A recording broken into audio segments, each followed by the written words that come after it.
চট্টগ্রামে আনোয়ারায় বটতলীর ৬ নং ওয়ার্ড সাংবাদিক মনির চৌধুরীর বসত ঘরে তালাবদ্ধ থাকায় চুরির ঘটনা ঘটেছে। ঘরের আলমিরাতে রক্ষিত জায়গা সম্পত্তি, দলিলপত্র সহ মূল্যবান বিভিন্ন জিনিসপত্র নিয়ে পালিয়েছে দুষ্কৃতকারীরা। পুলিশের ধারণা, চুরির ঘটনার সঙ্গে স্থানীয় দুষ্কৃতীদের হাত রয়েছে।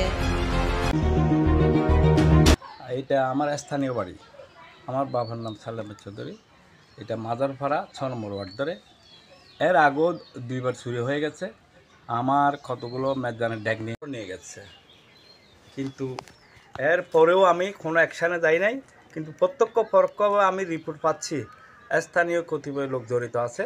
তারার ইন্ধনে তারা সেট আপ করে যে আমার চুরিটা করায়। আমার ডিনের সেটটা নিয়ে গেছে, ভিতরে আমার বড় একটা টিভি ভেঙে ফেলছে। কী নিচে ওখান থেকে জানি না, আমার বারবার আমার ছাদের ভিতরে দিয়ে ঢুকে এই অবস্থাগুলি দরজা খুলে ফেলে। আজকে ঘটনা হয়েছে যে রাত্রি করছে, সকালে পার্শ্ববর্তী যারা আমার ভাবিরা লাগে বা এর বউ লাগে, ওরা বলতেছে যে সাংবাদিকের বউ আছে মনে হয় এখানে, দরজা খোলা, গ্যাসের বোতল দরজায় কেন?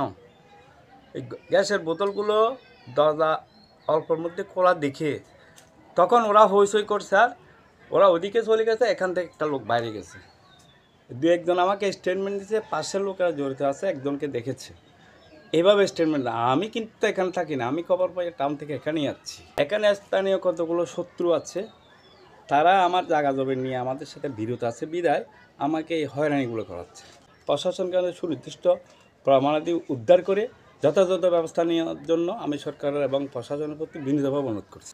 আমার 4টা ফ্যান নিয়ে গেছে, একটা টেবিল ফ্যান নিয়ে গেছে যেটা আমার মার, আমার মেজানের বড়গুলো ডেক নিয়ে গেছে, ডিনার সেট নিয়ে গেছে 4-5টা, আমার বড় টিভিটা ভেঙে ফেলছে।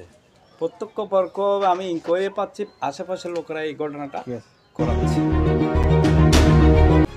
স্থানীয়দের দাবি, আইনশৃঙ্খলা বাহিনীর তদারকি টহল বাড়িয়ে দিলে এমন চুরির ঘটনা কমে আসবে। তা না হলে সাধারণ মানুষের মূল্যবান সম্পদ ও আয়ের উৎস হারিয়ে দিশেহারা হয়ে পড়বে। এই এলাকার মানুষ কি এটা বাইরে চলে আসবে? আমরা এগুলো দেখতে পাইলে তো ভালো, এগুলো দেখতে পাইলে জনগণের সবাই ভালো, একজনের ভালো তো হবে না, বেশি হবে, আমাদের করে লক্ষ্য তুমি করছো। হ্যাঁ, দিশে ছাপো দই